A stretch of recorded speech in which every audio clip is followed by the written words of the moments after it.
Sababu ya kwanza ni uchumi. Katika wale ambao tumezungumza nao, sababu ya kwanza wanayoainisha inawapelekea wao kununua jezi feki ni uchumi.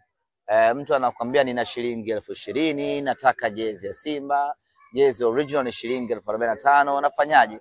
Na kwenda kununua jezi ya fedha niliyofanana.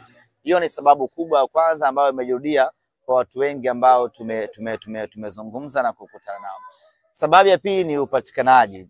Inawezekana kwa hapa Morogoro kwa sababu ni karibu na Dar es Salaam na ni mjini, ni rahisi kupata jezi.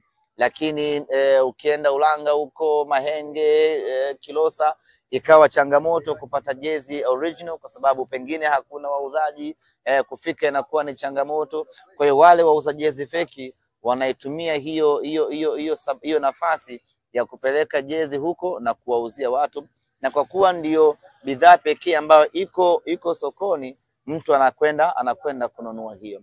Kwa hiyo miongoni mwa maeneo ambayo tunakwenda kuboresha ni namna gani jezi zinaweza zikawafikia watu katika maeneo mbalimbali.